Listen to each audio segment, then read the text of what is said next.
नमस्ते दोस्तों, आपका स्वागत है।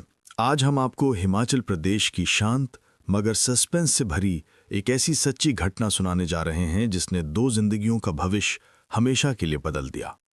कहानी है अंश और नेहा की, जिनके प्यार ने उन्हें पीओसीएसओ एक्ट के सख्त शिकंजे में फंसा दिया। इस कहानी में लड़के लड़की के नाम हमने काल्पनिक रखे हैं। चलिए जानते हैं दबे हुए राज की वो रात। उस दिन नेहा अपनी बुआ के घर आई थी और रात वहीं रुकने का उसने फैसला किया।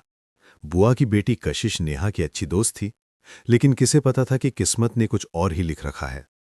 रात में नेहा ने अपने प्रेमी अंश से बात की। दोनों की बातें काफी देर तक चलती रहीं और उन्होंने खतरनाक फैसला लिया, उसी रात छिपकर मिलने का। जब ये बात कशिश को पता चली तो उसने नेहा को साफ मना कर दिया और कहा कि रात में कहीं नहीं जाना, घर पर ही रहना। इतना बोलकर कशिश वॉशरूम चली गई और नेहा ने इसी का फायदा उठाया और दबे पांव घर से अंश से मिलने निकल गई। जब कशिश वॉशरूम से लौटी तो नेहा को ना देखकर तुरंत समझ गई कि वो अंश के साथ मिलने चली गई होगी, पर उसने ये सोचकर बात दबा दी कि वो थोड़ी देर में आ जाएगी और वो सो गई। लेकिन कुछ ही समय बाद कशिश के भाई को पता चला कि नेहा घर पर नहीं है, तो उसने कशिश से पूछा। कशिश ने टालने की कोशिश की, पर भाई को फिक्र होने लगी। वो नेहा को इधर उधर देखता रहा और जब वो नहीं मिली तो उसने घरवालों को बताया। रात के 11 बज चुके थे। कशिश के घरवालों ने लगभग 1 घंटा नेहा को ढूंढा, लेकिन वो नहीं मिली। रात के 12 बजने पर कशिश के घरवालों ने नेहा के मम्मी पापा को फोन किया और सारा गंभीर मामला समझाया। नेहा के घरवाले तुरंत कशिश के घर आ गए और अपनी बेटी के घर आने का बेताबी से इंतजार करने लगे। इससे कुछ देर पहले कशिश ने नेहा के प्रेमी अंश को कॉल किया, लेकिन फोन पर नेहा थी। नेहा ने कशिश से डरते हुए कहा, दीदी हम अभी आ रहे हैं। इस पर कशिश ने गुस्से में कहा, अब आकर क्या करेगी, सबको सब पता चल गया है। ये सुनकर नेहा घबरा गई और कशिश ने कॉल काट दिया। फिर कुछ समय बाद एक नए नंबर से कशिश के पास कॉल आई, जिसे उसने तुरंत काटकर ब्लॉक कर दिया।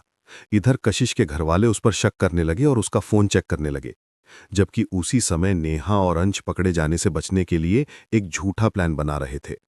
प्लान बनाने के बाद नेहा ने अपने पापा को कॉल किया और घबराते हुए कहा, पापा मेरे पीछे कुछ लड़के लग गए हैं। उसके पापा ने कहा, ठीक है तुम वहीं रुको, हम आते हैं। नेहा ने अपनी लोकेशन बताई और उसके घरवाले उसे घर ले आए। घर आते ही उसके पापा ने उसके गाल पर जोरदार थप्पड़ मारा और पूछा, किसके साथ गई थी, क्या करने गई थी। नेहा ने कुछ नहीं बताया। फिर कुछ देर बाद उसकी मम्मी ने उसकी अच्छे से पिटाई की, जिसके बाद नेहा ने सच उगल दिया। उसने बताया कि वो अपने प्रेमी अंश के साथ गई थी।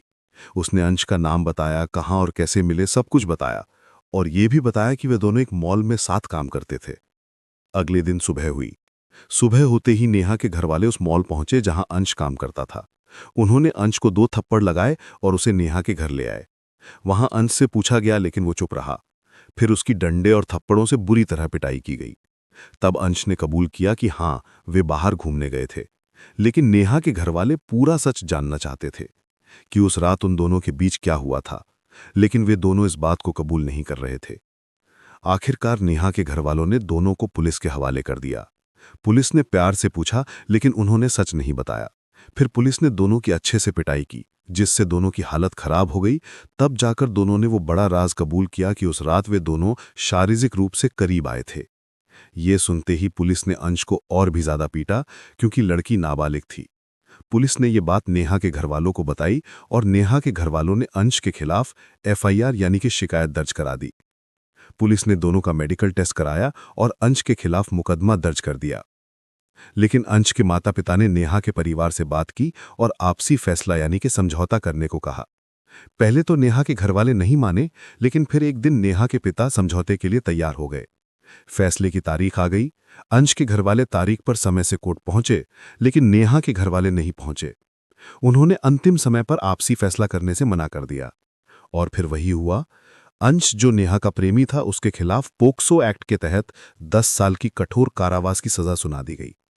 दोस्तों, आपको क्या लगता है, क्या नेहा के माता पिता ने जो समझौता करने को तैयार हो गए थे, अंतिम क्षण में अपना मन बदलकर सही किया या गलत? और आपको क्या लगता है कि अगर उन दोनों ने गलती की थी तो उन्हें सिर्फ चेतावनी देकर या समझाकर छोड़ देना चाहिए था, या जेल कराकर कानून का पालन करना सही था? अपनी राय जरूर बताएं।